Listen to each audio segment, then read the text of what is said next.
It's a beautiful Friday today. Hello and welcome to the news updates on AFRICUNIA TV. My name is Deborah. Our first stop is Sudan. Rival Sudanese protest leaders urged their supporters to remain peaceful on the eve of the critical day of demonstrations over the fate of the country's fragile transition to civilian rule. Opposing fractions of the civilian umbrella forces for freedom and change, including pro-military splinter group, have called for competing rallies Thursday. And in Zimbabwe, main opposition party, the MDC Alliance, has condemned an attack on its leader Nelson Chamisa.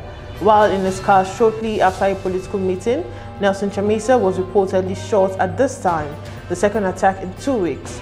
The party claims just before the latest attack, a dozen cars without license plates followed Chamisa convoy.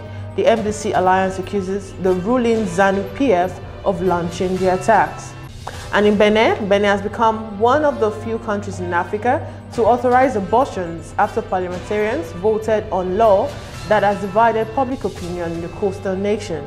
After a heated debate in parliament late on Wednesday, with some lawmakers strongly opposing or opposed to legalizing abortion further, the amendments finally passed. And more updates from the African scene. One person died and at least 80 people were injured in pro-democracy protests in ESWATINI, the union leader said, as African nation deployed envoys to try to stem the unrest.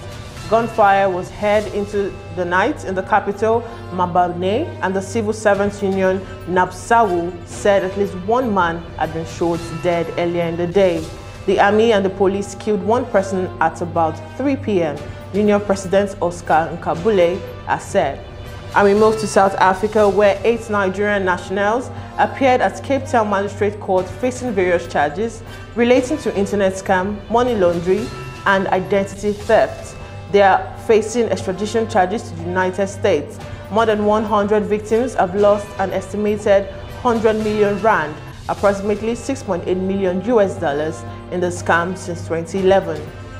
And more updates from South Africa. Ex-President Jacob Zuma on Thursday made his first public appearance since his release from prison on medical parole last Monday to lay charges against the chief state prosecutor in his corruption trials.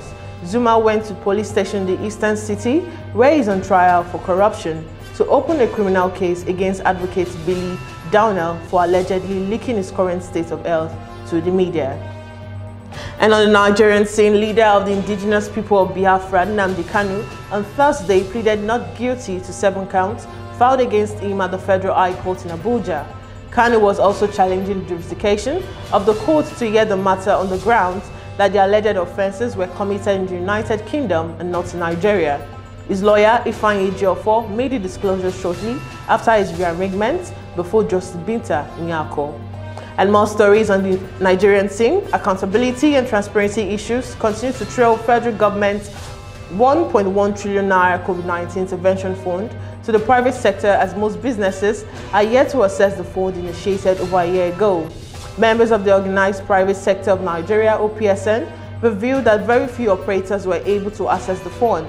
The reason, according to the OPSN, was primarily due to the bureaucratic bottleneck and conditions given before funds are disbursed. And we move to the foreign scene, where a Haitian man identifying himself as the leader of the gang that kidnapped a group of Americans and Canadians missionaries said in a video posted on YouTube on Thursday that he was willing to kill these Americans if he does not get what he needs. The speaker in the video, dressed in a purple suit as the man known in Haiti by the alias Lamusanjo, the leader of the 400 Mawozo gang that authorities say is behind the abduction of the missionaries at the weekend. And moving on, the United States would come to Taiwan's defense and has a commitment to defend the island China claims as its own. US President Joe Biden said on Thursday through the White House, although the White House said later there was no change in policy towards the island. And also, Melbourne residents flocked to the city's pubs, restaurants and hair salons in the early hours of Friday after world's most lockdown city emerged from its latest spate of restrictions designed to combat the spread of COVID-19. Australia's second largest city has so far endured 262 days or nearly 9 months of restriction during 6 separate lockdowns since March 2020, representing the longest cumulative lockdown for any city in the world. And on the sports scene, Paul Merson says Liverpool's Mohamed Salah, Roberto Firmino and Sadio Mane have reclaimed their crown as the best front three in the world football. But once Manchester United can never be written off at Old Trafford. Manchester United and Liverpool, English football's most decorated clubs, with a combined 39 league titles and 93 major trophies, renewed their rivalry at Old Trafford on Sunday. And finally, Arteta has warned that some football coaches are being put off management because of the abuse from fans on social media. Steve Bruce is considering retirement due to the toll of abuse he has received during his time as Newcastle head coach. The 60-year-old, who was sacked after overseeing his 1,000th game as a manager last week, revealed he had been called useless, a fat waste of space, a tactically inept garbage head. And that's all we can take on News Update today. Don't forget to subscribe to our YouTube channel and follow all social media platforms to stay updated and connected. Once again, my name is Deborah Eze. Have a lovely weekend.